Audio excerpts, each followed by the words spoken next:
committee moment. So if anyone has from the committees has a committee moment, if you would just come up and share your committee moments with us.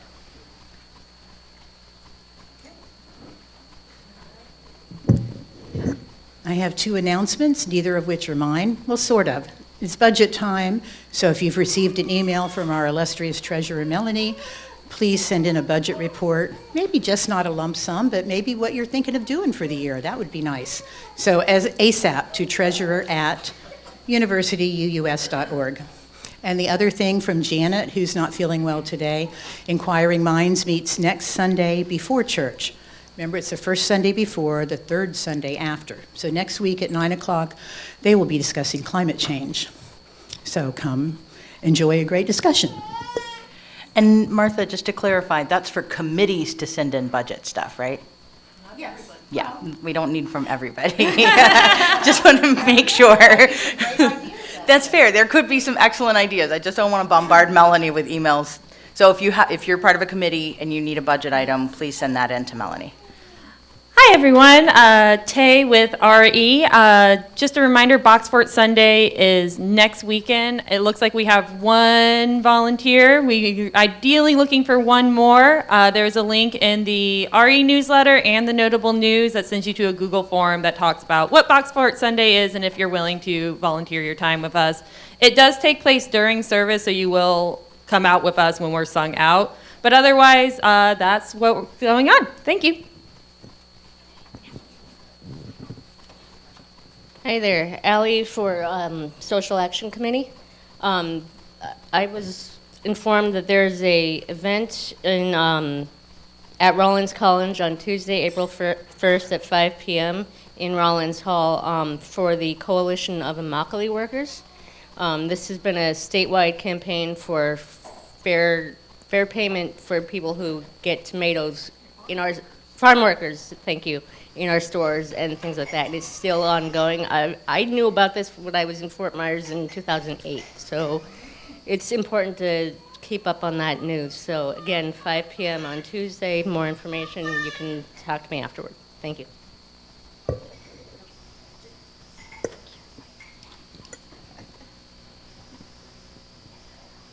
Jill Vita for Women's Group. We're having our meeting on Friday. I will not be here, but Ann Packham is taking over, and she's invited the ladies from 1U to join us, so hopefully we'll have a nice turnout. And also for Seder is April 18th here at 6:30. I will be making matzo ball soup. I have a sign up for people to join and bring stuff. Please, no pork or bread. Please. And there's also a link in the notable news to sign up. So if you don't want to do it online, you can just sign up with me. I'll have a clipboard after the service. Thank you. Good morning. I'm Lorraine Williams. I see that our little recycling box is pretty much full. So next Sunday, I'm going to take it home with me. So if you have things, bring them. And remember, they don't want batteries anymore. They say they just go in the garbage. The big batteries they want, but the little AA's and AAA's they don't want. Small electronics. Okay. Good morning, Margie with membership. Paula, have we talked about what Flower Communion is about yet, and where are you going to do? Well, come on up, Paula. Because next week is Flower Communion. So for those of you who haven't participated in one before. So Flower Communion is something to bring all the people that are together. I'm sorry if that doesn't sound proper, but you know what I'm talking about. So everybody brings a flower. It can be a weed from your yard. It could be something you bought at Publix. Please, not a plastic one. And it can be whatever. If you go to the local cemetery and you pulled one, that's okay too.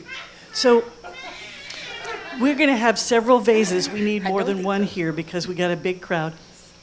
And we're going to put them all in the vases. You're going to love how pretty they look, even though they're all different from each other. It's amazing, and they come together and they look great.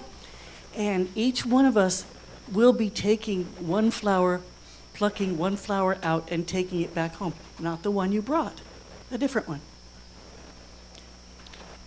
Because it shows that we all put something in and we all give something, contributing something to this community, and we all take something home from the community. And I'll talk more about it, explaining it in greater depth next week. But bring a flower. That's your job right now, is to bring a flower next week. Write this down. Write it on the back of your hand with some ink and see if it'll stay a couple of days and remind you. And if somebody comes without a flower, Paula? Just in case you forgot to bring a flower, we will have some extras here. I have a bunch growing in my yard, and I'll probably bring several. And you're welcome to bring or not bring, but it's best if you do, please and thank you. The very first people who brought flowers to the very first communion were really bringing them from their front gardens and from the weeds growing along the road while they were walking to church. I kid you not. Thank you. And also, next Sunday, we'll be inducting new members.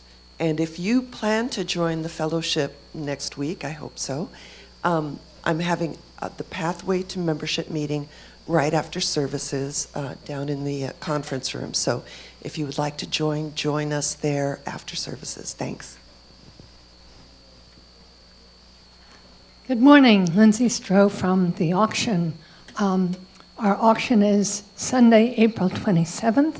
We will have delicious food. After church, we will also have a silent and a live auction. And I thank you to all the people that have donated wonderful things already. We have some very exciting gifts. If you haven't donated something and you'd like to, in the notable news, there's the information about how to make your donation. And when you do that, you should get an email saying that I received it. If you don't receive that, it means that your donation didn't go through because maybe you didn't press the submit button. So please, if you don't receive an acknowledgement of your donation, let me know. And there's some exciting stuff, things to learn, things to do, things to eat, places to go. It's going to be a wonderful time. And Sarah will be explaining more about early bidding, because for some of the things like a murder mystery party or things like that, you can sign up ahead of time, and once all the spots are gone, there's only so many people that can come. So she'll give you information about early bidding. Did you have a question, Derek? What was the day and time? April 27th is the auction. If I got it right, it's a Sunday. And it'll be a good time for everybody. And see me if you have any questions. Also, you can reach me at auction@uuuf.org. Thank you. This is a whole other, Paula, committee of 3. This is from the nominating committee. And we have been asking around, and we have got a lot of no. And what we're looking for is someone who loves this community, someone who has some sense of organization. You don't have to be a genius at this. You don't have to have any experience at this, as there will be people around you supporting you and teaching you the job as you do it. And the job is vice president. I know it sounds like a big important thing, but look who's doing it in DC. I mean, you got this, right? You got this. Come on.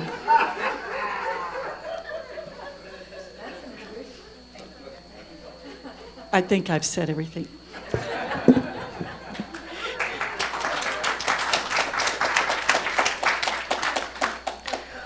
Also, as the current vice president of the board, I would like to encourage someone to, whoever would maybe consider this position. Over the last few years, I know that we've been doing a lot. The board has been doing a lot. But a lot of that has also been focused on the buildings and the facilities. And that requires a lot of focus. So if you're interested in doing more of the people aspect, because that's kind of where we've talked about kind of going now that the facilities are all kind of settled for the 30-year-old building we have, I would highly, encourage people to kind of consider that, because if you're looking at what we've been doing the last couple of years, the direction we're going is going to be a little bit, the direction the board is going, it won't be me, that's why we're looking for a replacement, but the direction the board is going is going to be a little bit different. So maybe feel free to ask me questions, or obviously Paula. All right, with that, my name is Michelle Flores. I completely forgot that at the beginning. Today is March 30th, 2025, and we have our emergency exits there out to the courtyard, here to the front door. There's one out to the back of the building, down the hallway. There is technically one behind us, but ideally we won't have to use that. As you can tell, it's a little difficult to get to. I encourage us to all just kind of take a moment and settle into our shared sacred space as we get ready to move forward with our service this morning. And with that, silence any devices you might have. So, for my opening words this morning, it's a quote from Phil Jackson and says, "Always keep an open mind and a compassionate heart." These are things we've kind of talked about a lot recently. And I think as we hear from Dr. Kenneth Hanson this morning, I encourage us all to do exactly that. Keep an open mind and a compassionate heart, and be open to receiving the message that we hear today. With that, our opening music is going to be Gathered Here, which will be led by Martha. And Gary. Right, Jenna is sick today, so we're going to sing this through it's 389 in the hymnal. We're going to sing this through twice, 389. So we'll sing it all together twice, and then Martha will lead the left side, and I'll lead the right side in a round. Are you going to start? The left twice. side should start, right? Left should always go first. You can go first. Okay. But we know this one, guys, so let's stand up and give it some energy. Okay. Oh, you're going to pick our note?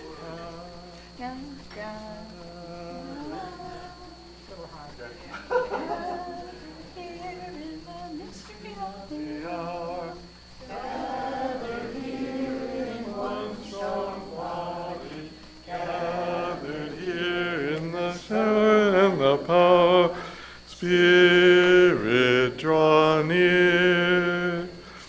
Gathered here in the mystery of the hour, gathered here in one strong body, gathered here in the struggle and the power, Spirit, draw near.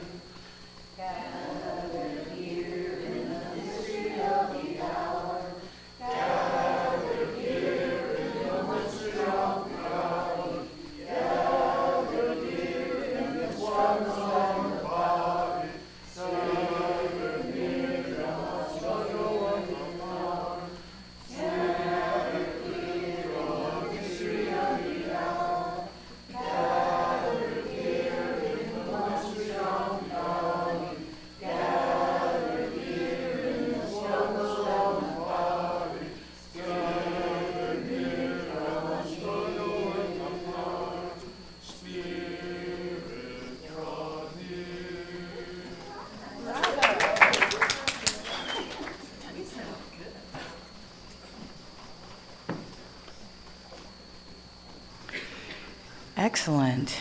Wow, we did really great. You guys did great. Love that. It's such a beautiful song, too. So we have the lighting of the chalice, and I believe we're getting our chalice lighter. Who?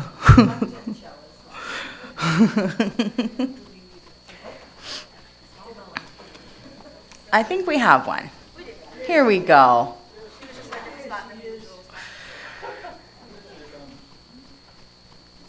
I think she was just helping take care of her little sister. Here we go.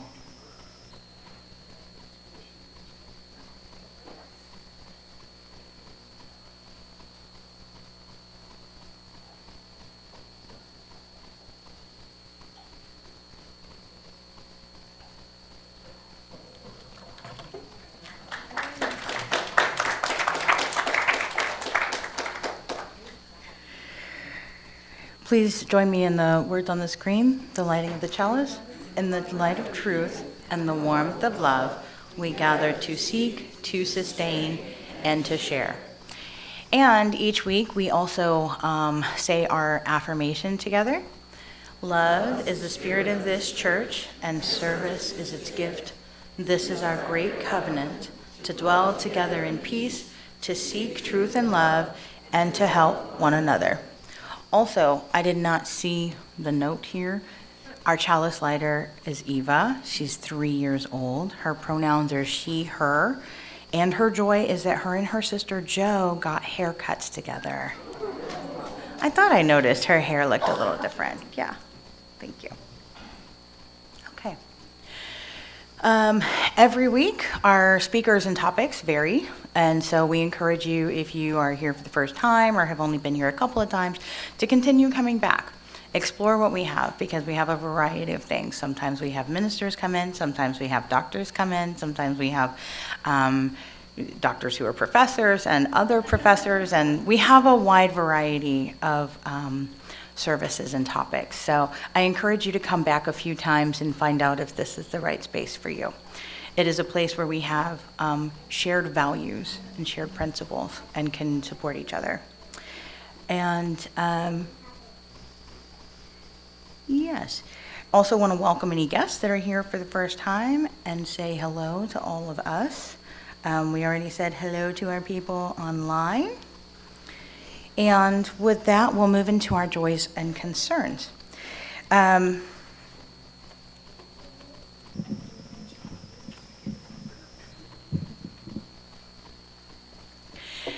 going to move the mic here so that people can be more easily seen online. So please remember that we share our joys and concerns so that our joy can be shared and enjoyed by more people, and our burdens can be lightened by sharing our concerns with our community.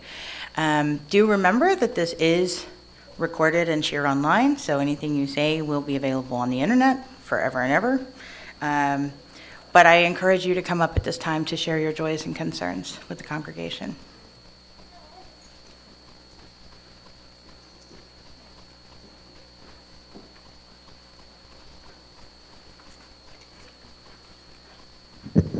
My joy is that there was donuts.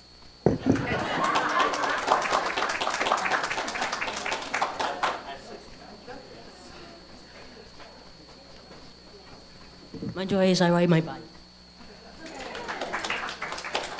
He rode his bike. My joy is that we had a big crop of jabuticaba this year. If you don't know what it is, it's a Brazilian fruit tree, really unusual. The fruit grows right on the trunk of the tree, and they're yay big.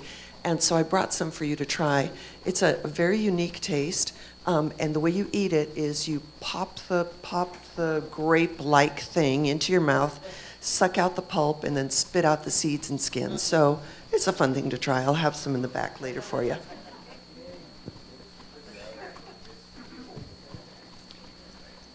I'm Peter. I have a concern and a joy. Concern is all the distress and confusion that we're all confronted with these days. My joy is that I'm going to be teaching an insight meditation, mindfulness of breathing course here in a couple of weeks. So if you're interested in that, just consider that learning how to pay attention to your breath is a refuge. It's a place where you can let go of all the weirdness that's going on. If only for a couple of breaths, it really does work. So if you're interested in that, there's flyers on the door, and you can certainly contact me and ask me about it. I wish you well. Bye.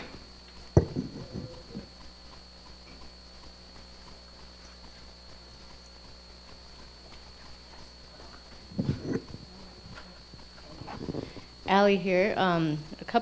Two joys.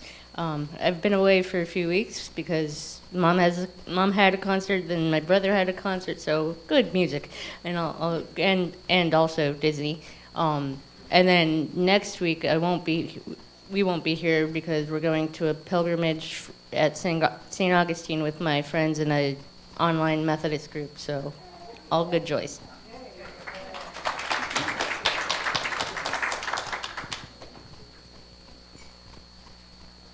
I love the pod game I went to last night.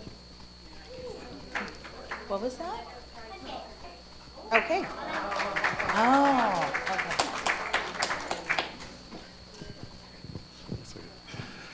Hi, my joy is that I got to see my brother and his wife, who are celebrating their 40th wedding anniversary. They're here in Florida for a short visit. And concern is that Janet has been sick. She's had a relapse of some diverticulitis, but it's nothing really contagious, but she's staying home because she's not feeling well. So anyway, I hope you send her good thoughts. Thank you. I have a couple from other people this morning. One joy I have is that on Tuesday, April 1st, Barry will be celebrating another birthday. I believe he's going to be 82 this year. Woohoo! Yay, Barry! And because it's April 1st, that's one that just sticks in my head. You know, not because of April Fool's Day or anything, but it just makes me think of Barry. So we haven't seen Allison and John, who are members, for a little while because they've gone to the Netherlands again to visit her grandfather, who passed away. And Anne had sent me a text about it. I saw it on Facebook, but he did finally pass. He was in his 90s, and he'd been ailing for a while, and they were very, very close. So keep Allison and John in your thoughts and prayers. If you want to send them a card, ask me. I'll give you the address. But I'm not quite sure when they'll be back. Yes, Lindsay? Yes. Yeah, I'm getting there. Thank you. I'll just go to that one next, because I forgot what my third one was. Hopefully, most of our members saw the email about Judy Shear, who passed away last Monday evening after a long suffering with dementia. And there's going to be a service on May 2nd. We did announce that it was at 11 o'clock. However, it may change to 3 because we might have a full English tea, because Judy was British, and that's something she really loved. So if any of you have beautiful antique teacups and saucers, let me know, because we may be trying to gather some up for that. We'll keep you posted. And now I've forgotten the last one, but I'll come back if I remember it. Thank you.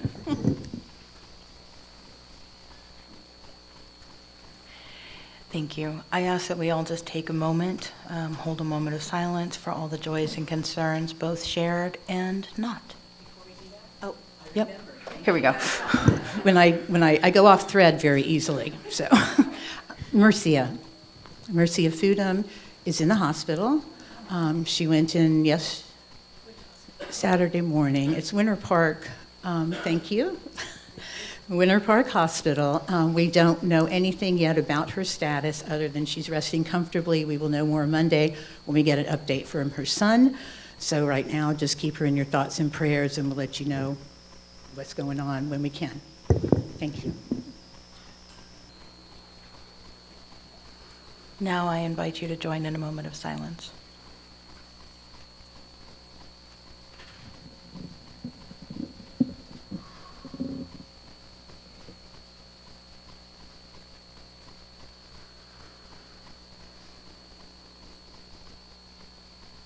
Thank you. Now, I believe we have our time for all ages, which is being led by Lindsay this morning.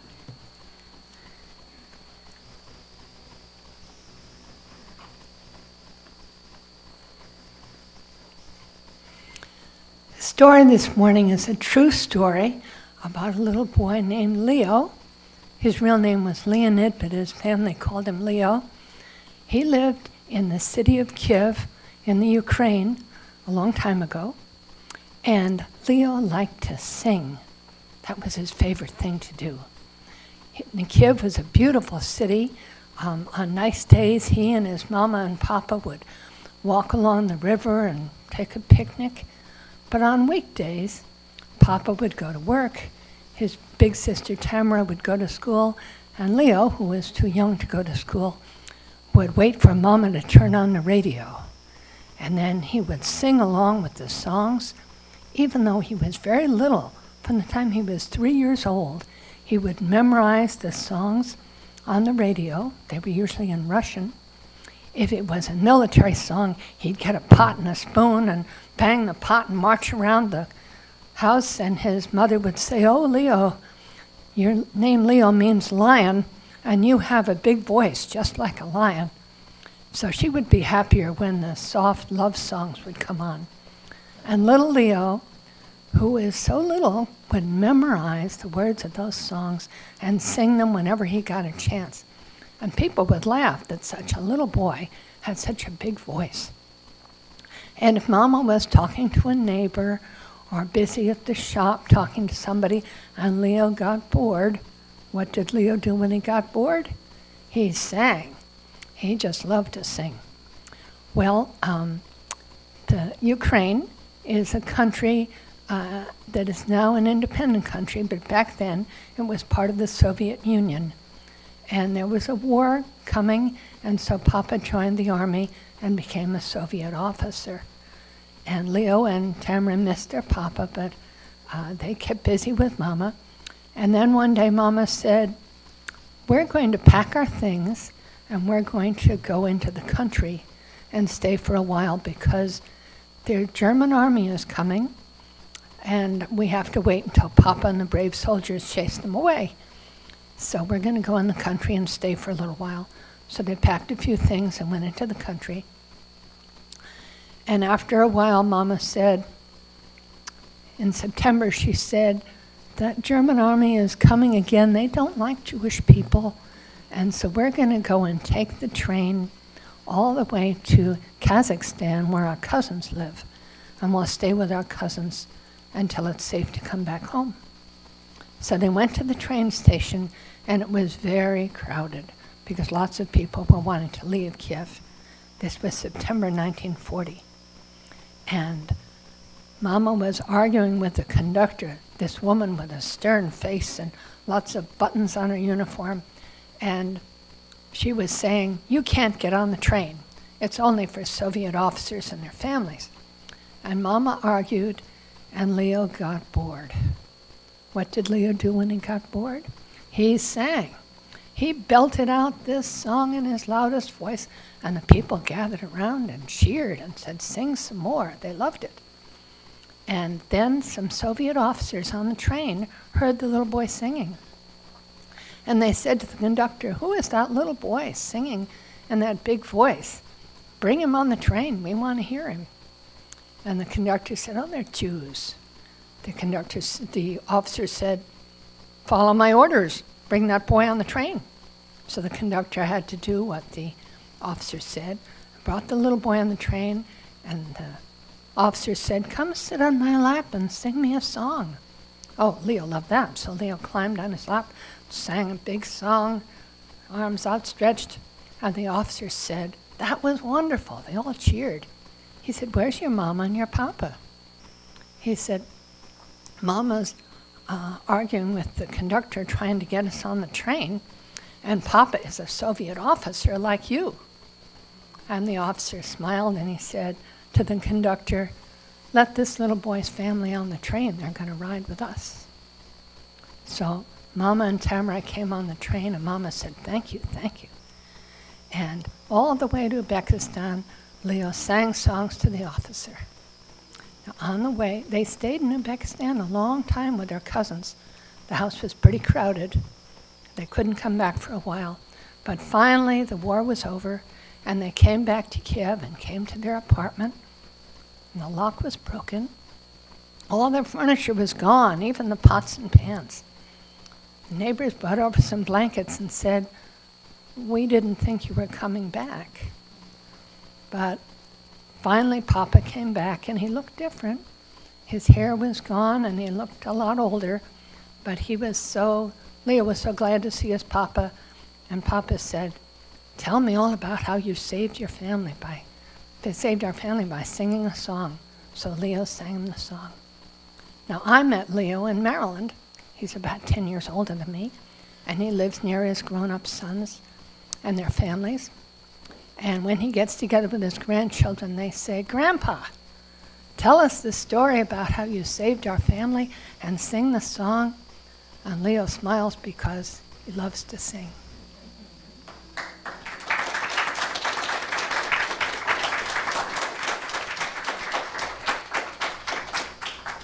What a beautiful story. So today, for our interlude and offering, instead of music, I'm going to invite Martha up to talk about the group that we're donating to, the charity that we donate 40% of our proceeds to.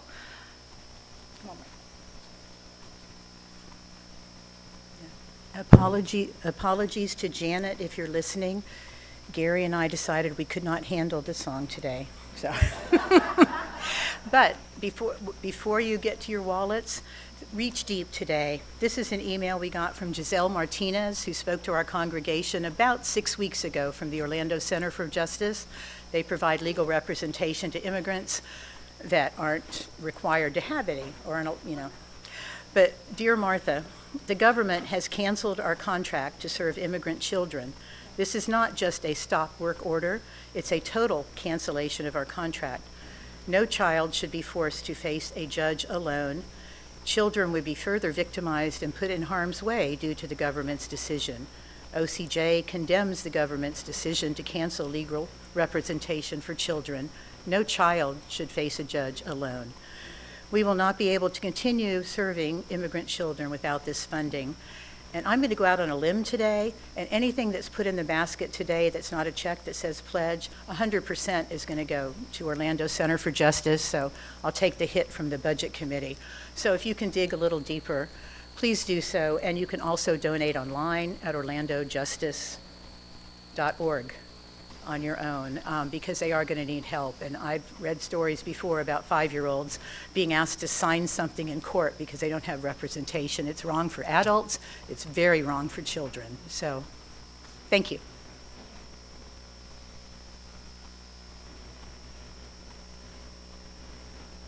Thank you for that.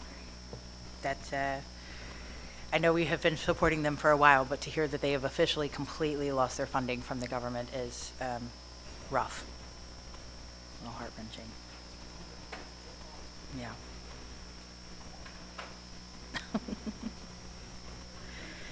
All right, at this time, we're going to sing our children out as they go to RE for their lessons. We love you and bless you and send you on your way. We love you and bless you today and every day. Ooh, that was like perfect timing. So this morning, I'm very excited to introduce and welcome our speaker, Dr. Kenneth Hanson, who is an associate professor and coordinator of Judaic studies at UCF. Honestly, I'm really excited to hear what he has to say today. So help me welcome Dr. Hanson.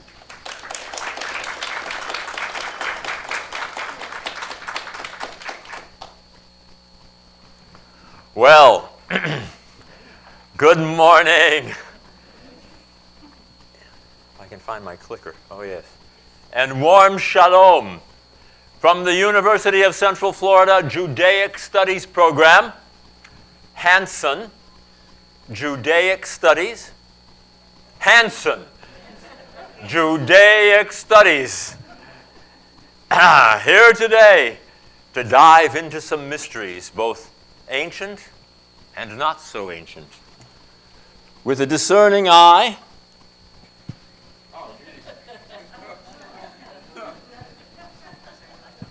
and a magnifying glass.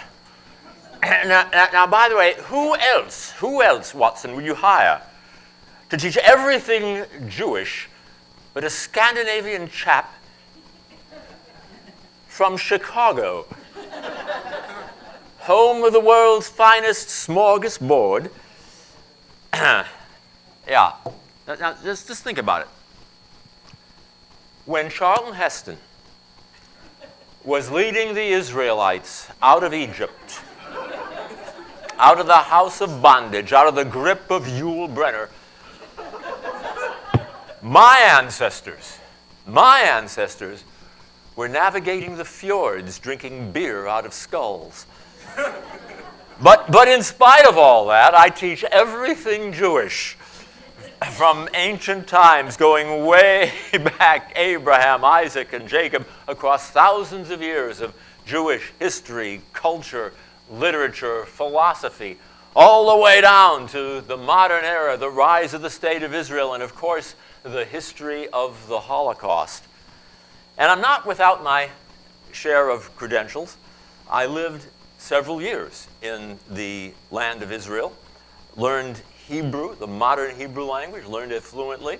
I worked on a little ragtag television outfit, American television outfit, in southern Lebanon, in a war zone, wore a flak jacket to work every day. Lived in a little Israeli town near the Lebanese border called Kiryat Shmona, which was regularly subject to Katyusha rocket attacks.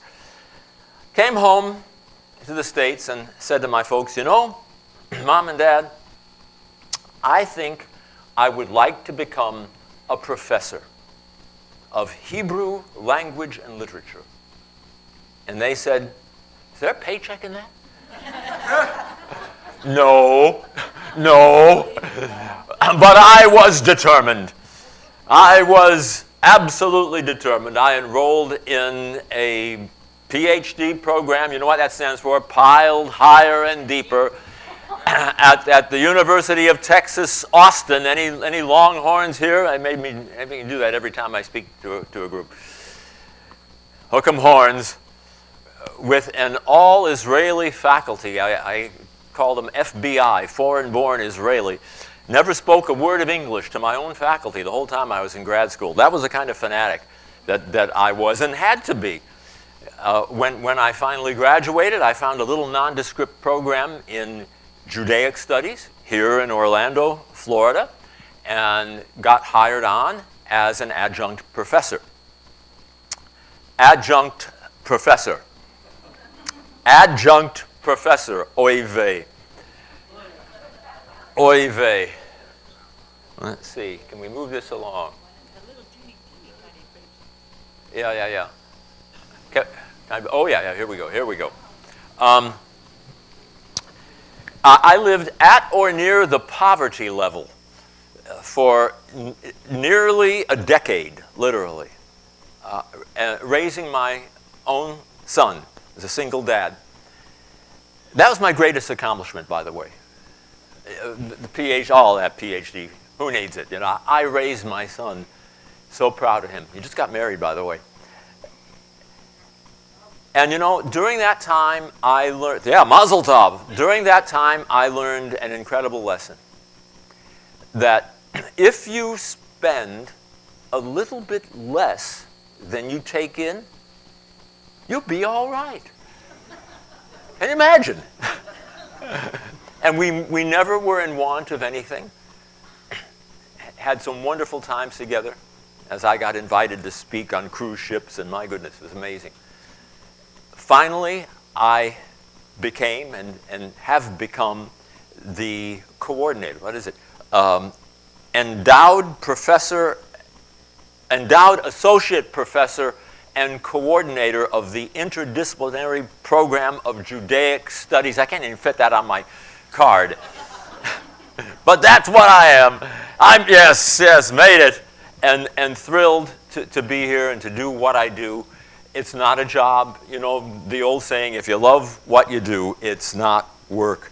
And so it is, as I get to share today about Kabbalistic meditation, the opening of the soul. And I brought a guest along with me.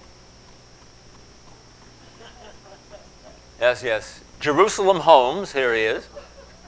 Jerusalem Holmes here, inviting you to join Professor Kenneth Hanson, Professor of Judaic Studies, on another insightful deep dive into the mystical world of Kabbalah. It may seem deep and esoteric, but it's really quite elementary. So grab your magnifying glass and let's go. Thank you very much, Sherlock. Here's where we start. This is how we begin. What is this?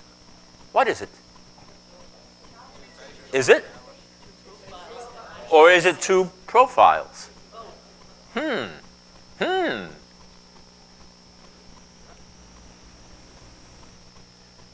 We're talking about the figure and the ground. This is the figure. But what's the ground? The ground. The figure is just a figure. What is the actual it? We're talking about interdependence of both chalice and profiles. But interdependence is still not wholeness. It's what we call duality. Profiles, goblet. That's duality. Now, what we need to do in our own worldview is to discover wholeness, which is well beyond either profiles or goblet. What is it? What is it? Well, without the viewer, there's neither figure nor ground. There's neither goblet nor profiles. We bring that to the image, don't we? We bring that to the ground. We can't even define it, because as soon as we look, what have we done? We no longer see it. Some of you see profiles, some of you see goblet. As soon as we look, we're doing something to it, but we cannot define what it is. The very act of looking causes the it to hide, and yet it's hiding in plain sight. There's something there. It's just we're projecting upon it, whatever it is. Told you it was deep. We, as human beings, divide the world into things that we can compare and contrast. That's what we do. I compare it to profiles because I've seen profiles, or I can compare it to a goblet because I've seen goblet.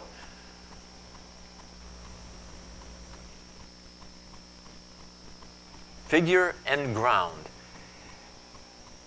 But the real it has nothing to which it can be compared.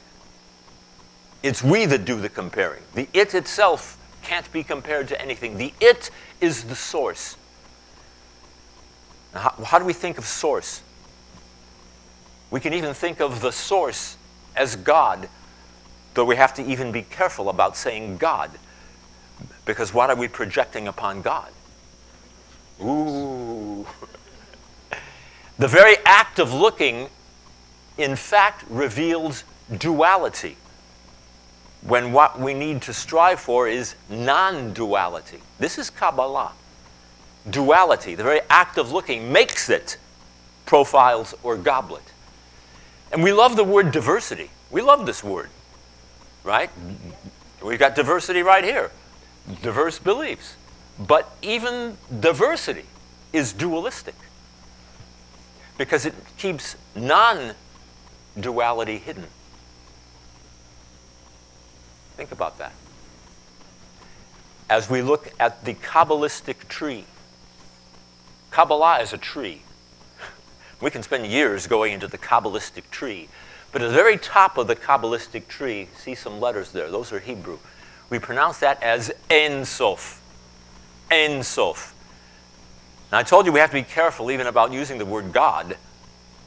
And Kabbalists, Jewish mystics, instead prefer Ein Sof, which means literally without end. Ein means without, Sof is end. Without end, because we're trying to suggest non-duality, the infinite, the source of all, a greater reality that holds within it both the figure and the ground, and yet it isn't limited by either one. It's limitless. It's not God as something or somewhere. And Jews prefer even not to spell out the word God, rather G-D, because we're careful about what we project on the divine. So we don't think of God as something, thing, or somewhere. It's a great ancient Islamic philosopher who defined God like this. God, he said, is nothing. God is nothing. This is Islam. Wow. Because as soon as we say something. What do we have? We have a thing. We have an object. No thing. Yeah. It's not that God is one and that one implies many. No, God includes the one and the many. God includes the one and the many. God includes the unity and the diversity, all as one. And what about reality? Where is reality located? Do we know what reality is? How much of what we perceive as reality is really only projection? Where is reality located? Well, it's behind, it's around, it's within, it's without. How many Beatles fans we got here, huh? Remember Sgt. Pepper? Sgt. Pepper's Lonely Hearts Club Band, and the flip side, and you got George Harrison. And life goes on within you and without you. Love it. Within you, without you. By the way, if you're looking for a commonality among religions and faiths, whatever you do, don't look at their doctrines. Don't do that. They're all over the place. They're conflicting. But you know, there are mystics in virtually every religion on earth. That's where you find the golden thread. Whether you're a Jewish Kabbalist or George Harrison. And by the way, I was invited to speak at George Harrison's ashram in the Bahamas on Kabbalah. Walking in his footsteps. Wow. Within you and without you. Well, why don't we see it? Well, we do see it because we are it. Think about that. We are it. But we can't see it as separate from everything else. Not a figure against the ground. The it isn't separate. The it is all. What about this Ein Sof, without end? You can't see the Ein Sof because it would be like trying to bite your own teeth or hear your own ear. That's Ein Sof. It's also my slow clicker. Okay, it all came up at once. Ein Sof is not an object. God is not an object. God is not a thing. Ein Sof is the eternal subject, the I in all things. Got a little Hebrew here from Isaiah, great prophet or Isaiah, chapter 45. You can all read that, right? Ani Adonai. Whoops. Where's my kippah? Excuse me. Just a sec. This is Bible. Ani Adonai is how I pronounced it. We substitute Lord, but that's not really the name. That's not the divine name. It's just a convenient substitution. Don't like the word Lord, by the way. Take your Bibles, if you have a Bible. If you don't, go to a Motel 6 and steal one. And I give you permission. Go through your Bible, and every place you see the word Lord, scratch it out. It's not the original text. It's a substitution. I am. We don't pronounce it at all. In fact, we don't. There's 4 Hebrew letters. We never ever pronounce them. This is Kabbalistic in itself. I am the source. Ein.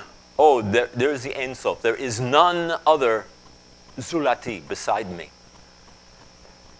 Now, you can understand that in different ways. God can be saying there are no other gods beside me. But we can also, if you're a Kabbalist, you read this as saying there is nothing else at all beside me. This is the eternal I. I am all. I am everything, God is saying, and everything is I. Everything is God, or a manifestation, a spark of God. Told you it was deep. And here's our 4 letters, which translate or render as YHWH. Does not equal Lord, no.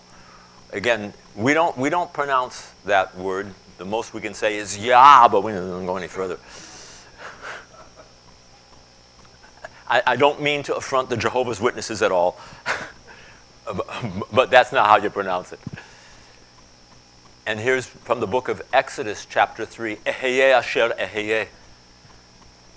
Back to Mr. Heston as he's before the burning bush. You know that scene in the movie? He takes off his shoes and this bush is burning, right? And a voice comes from the bush. I am that I am. But that's not really what God is saying. The text says, Eheye asher eheye. I will be that I will be. This is the imperfect tense, even the future tense. You see, I am is static, isn't it? I am. But I will be is dynamic, ever being, ever becoming. And as God is all, can we understand the dynamism, the dynamic in all, and in us, in you and me? We are all part of that ever-growing, ever-changing dynamic, ever-moving, ever-creating, always becoming creativity. That's the goal of humanity. Great Jewish philosopher, Martin Buber, love this guy. He said, all encounters are really divine encounters. Whenever we encounter someone else, think of that as a divine encounter. God meeting God. Now, we can talk about the egoic intelligence. Ego, I, me, mine. That's another George Harrison song. On which album? Let It Be, the Let It Be album. I, me, mine, I, me, mine, I, me, mine. He was bothered by that, George was. Everything is me, me, me, mine. It's limited to figure and ground.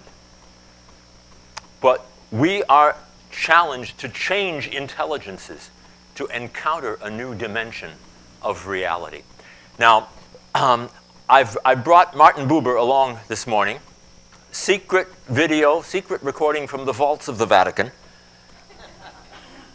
When we encounter another individual truly as a person, not as an object for use, we become fully human.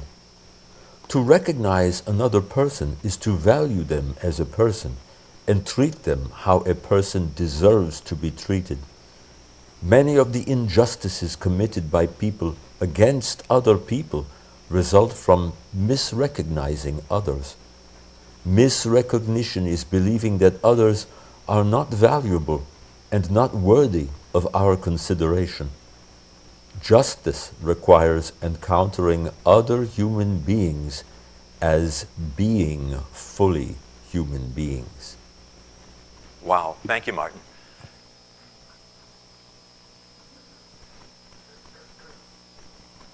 Okay, come on, a little Kabbalistic help here.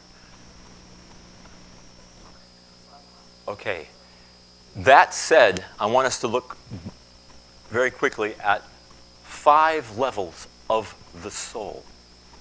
In Kabbalah, the soul has levels as we are constantly evolving. 5 concentric interwoven levels or dimensions.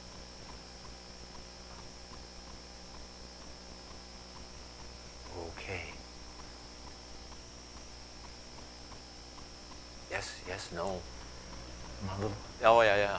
Wow. All right, well, they all came. That's fine.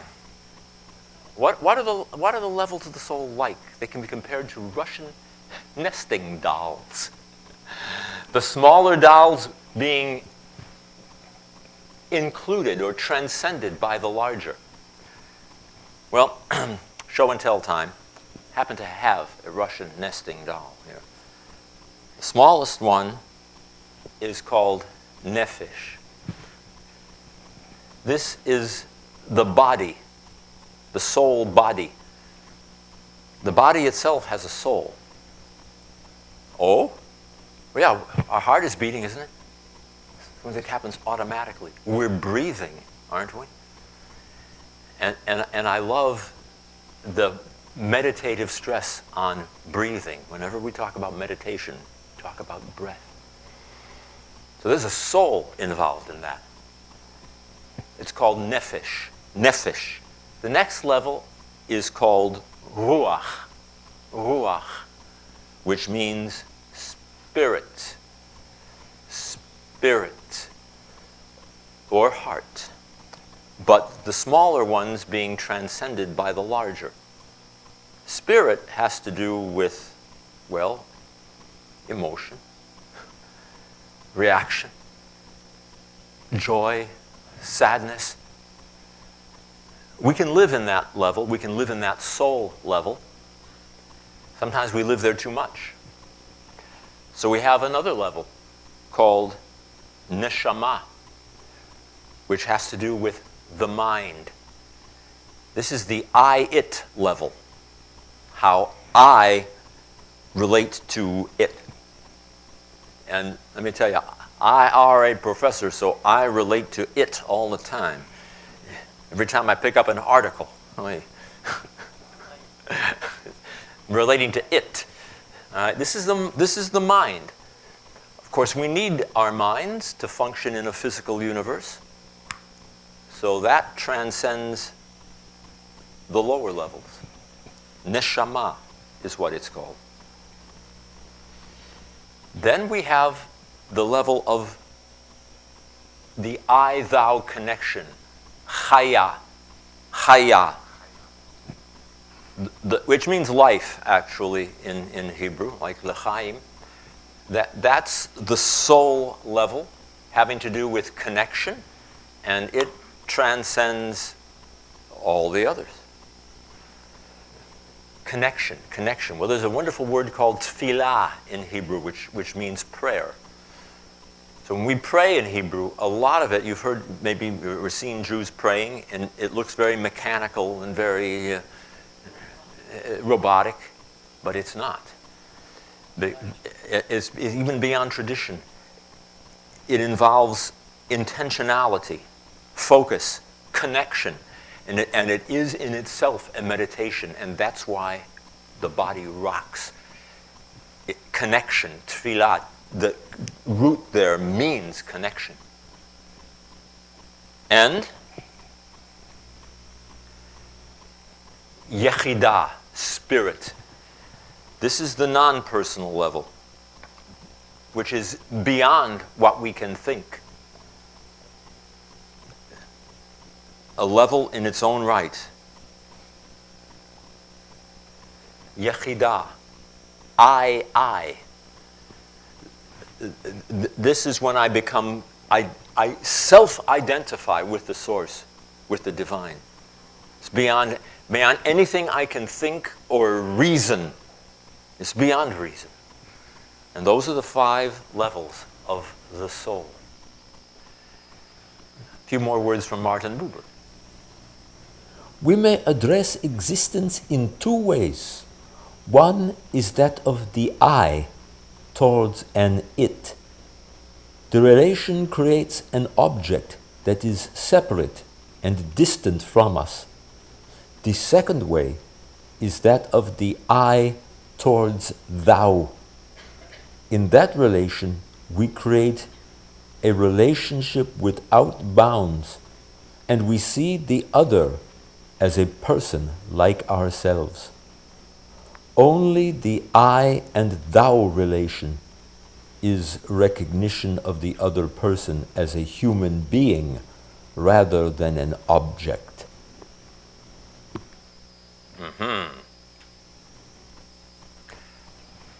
Back to the Ein Sof.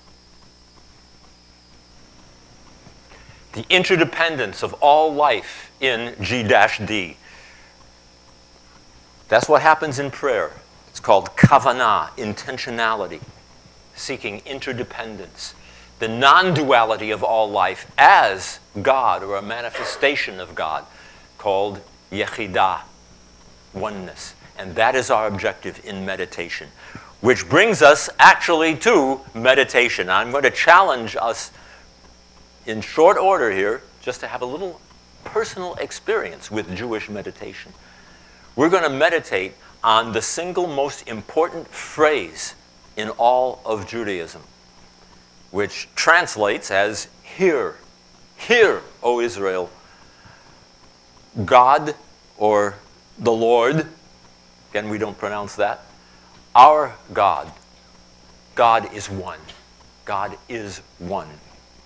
And it's called in Hebrew the Shema. Those are the Hebrew letters. Shema. It means hear as an imperative.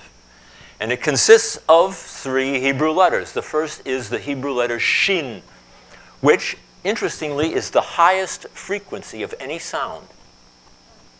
Shh. That's what I say to my students all the time. Shh.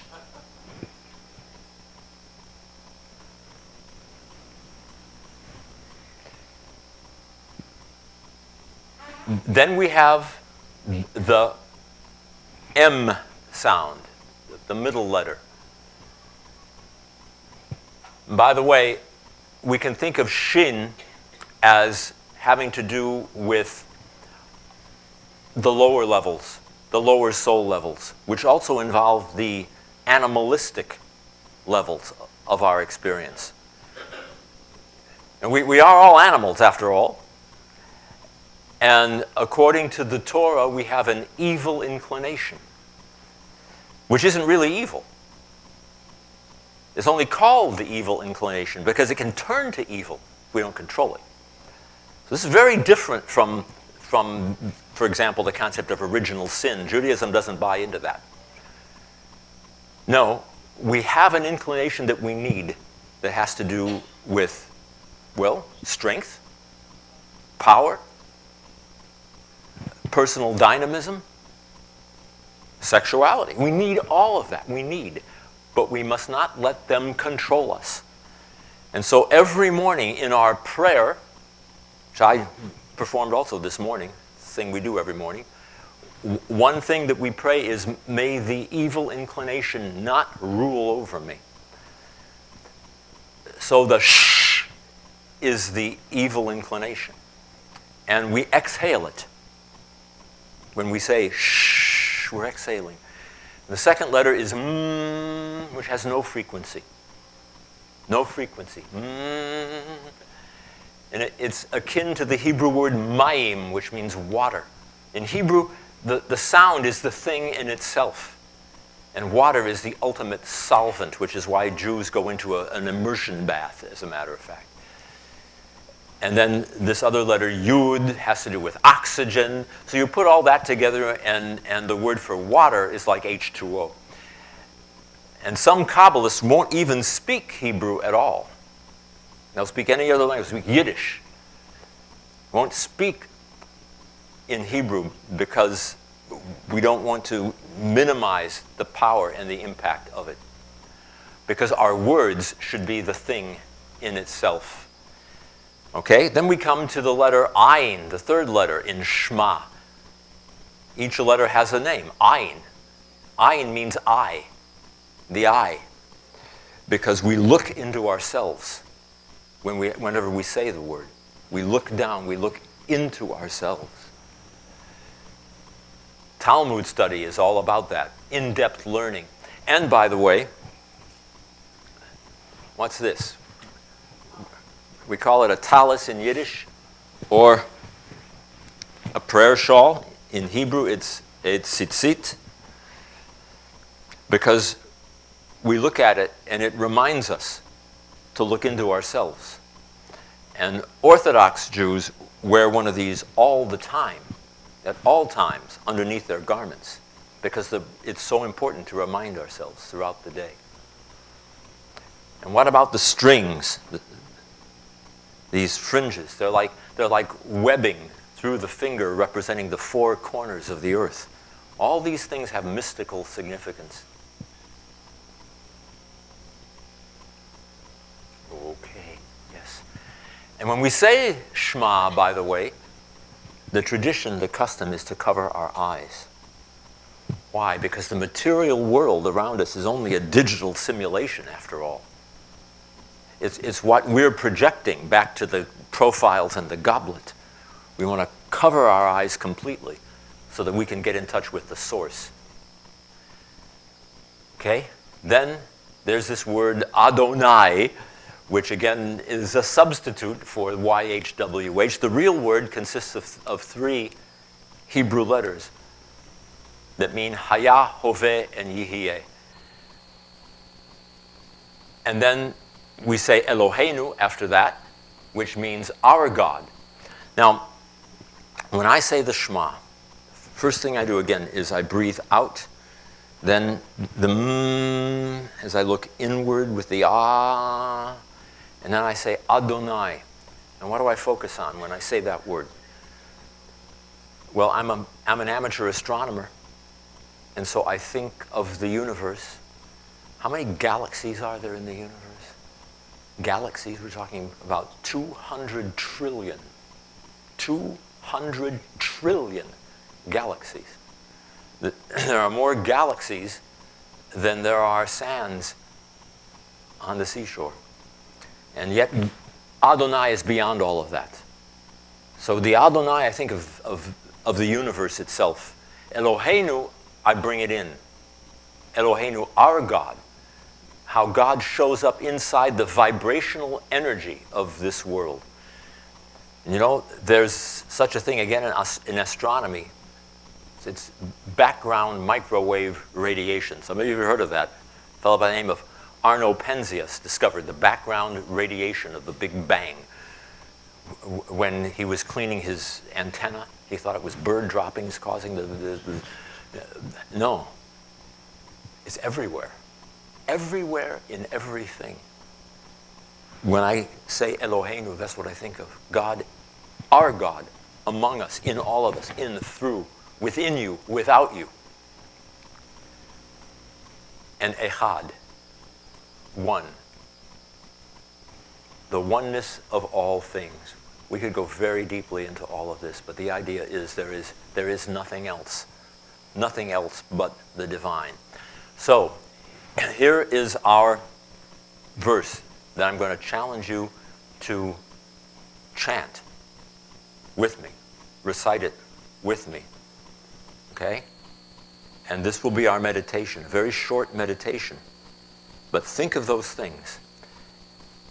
And I'm going to do it first, and I'm going to challenge you to do it along with me. First we breathe in, breathing.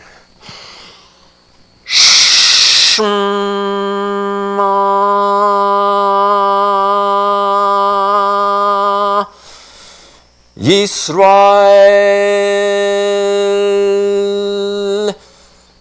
Adonai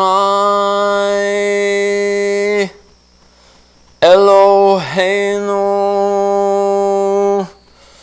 Adonai Echad. Whoever wants to join, you may if you like. Together. Shema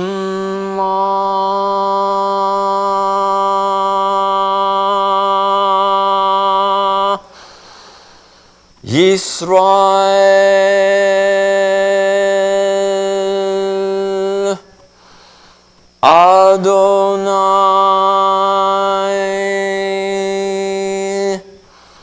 Eloheinu Adonai Echad.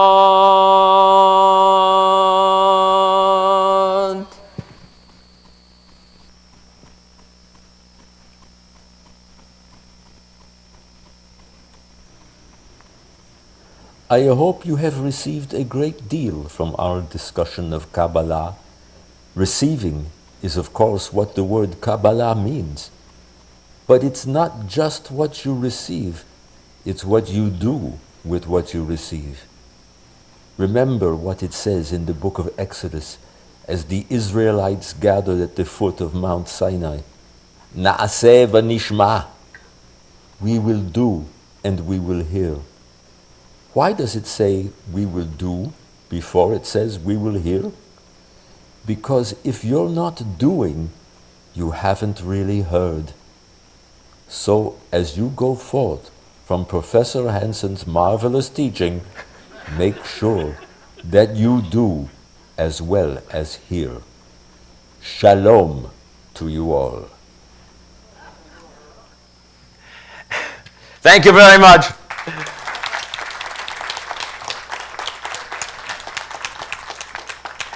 And this is my brand new YouTube channel. I have over 4,000 subscribers already. Scan it, it'll take you right there. I'm going where no pedagogue has gone before as I teach as a professor. I'm creating online web courses, but I'm doing this through AI-generated video. And the results are just phenomenal.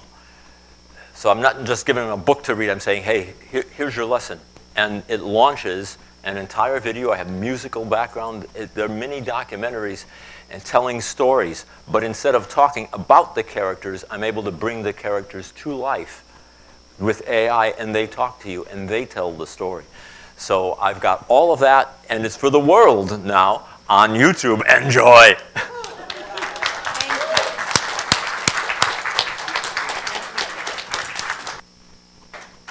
Thank you so much, Dr. Hanson. That was fantastic. Personally, I love that. With that, I will do our closing words. Yes, we should extinguish the chalice, which I think somehow accidentally went out on its own. But join me in saying the words on the screen. We extinguish this flame, but not the light of truth, the warmth of community, or the fire of commitment. These we carry in our hearts until we are together again. Closing music, we've got hymn number 298.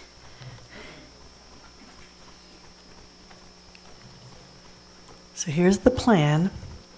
We have no piano player today, but you know this song. And so I'm going to lead, and you're going to sing with me. If you will please stand.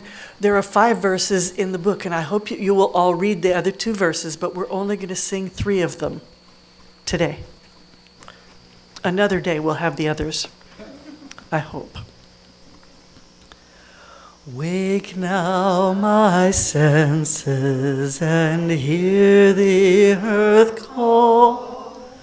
Feel the deep power of bringing all. Keep with the web of creation your vow. Giving, receiving, as love shows us how. Wake now my reason, reach out to the new. Join with each pilgrim who quests for the true. Honor the beauty and wisdom of time.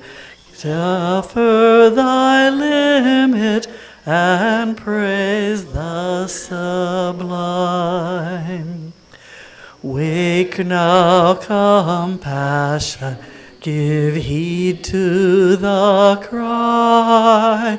Voices of suffering fill the wide sky. Take as your neighbor both stranger and friend, praying and striving their hardship to end. Thank you. Be seated. Thank you, Paula. Now I have my closing words. They come today from Ernest Holmes, who was an American New Thought writer, teacher, and leader. And he says, life is a mirror and will reflect back to the thinker what he thinks into it. Meaning that what we think often creates the world and experiences that we have, and leads us into thinking more about that. So with that in mind, I would like to encourage us all to consider what we've heard today and how we can carry that into our coming week. We have no postlude, so I will say this. I have heard that Dr. Hanson has mentioned potentially coming back and doing like a workshop type thing in an afternoon sometimes. So if you're interested in that, please let Martha know. Martha would be a great point of contact. Please let her know, and then we'll invite him and get that scheduled. Otherwise, have a great week. Thank you.